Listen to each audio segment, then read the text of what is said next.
than Reverend Erwin M. De La Cruz as our chaplain officer of the Pearl of the Orient International Auxiliary Chaplain Values Educator to conduct dialogues, seminars, and lectures upon the proper coordinations with the concerned offices in consonance with the Executive Order 713 Value Formation, 714 Interfaith, Republic Act 867-63, Code of Conduct and Ethical Standard of the Philippine National Police, and Presidential Decree number 828, Proclamation number 62, declaring the Moral Recovery Program in all sectors in the all government, Philippines, and executive institutions.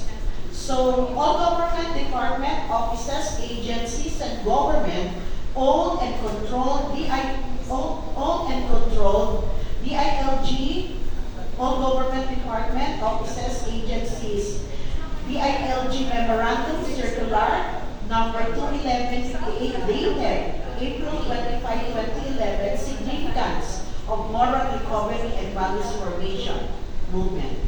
In addition, he is entrusted to coordinate and conduct activities pertinent and relevant to this program. This Ministry of Chaplaincy is anchored and governed by the following legal mandates: duly recognized and registered by SEC, Securities and Exchange Commission. We are accredited partner of DILG MSAC 4A Calabarzon, accredited partner of DSWD 4Ps Region 4A Calabarzon, BGMP Calabarzon, multiple civil society organization accreditation Calabarzon, CSO, Provincial Cavite, IMUS, Cavite City, Silang, 13 Martires, recognized by numerous local churches and Christian organizations, recognized by PSA, CRASAM, Philippine Statistics Authority.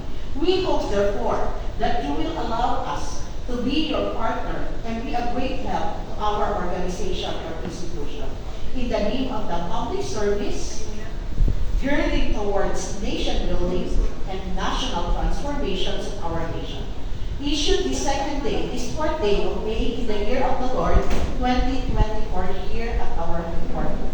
Signed by our Chief Chaplain, Bishop Rodel Manso, a certificate of authority awarded to our chaplain officers no other than Reverend Chaplain Erwin M. De La Cruz.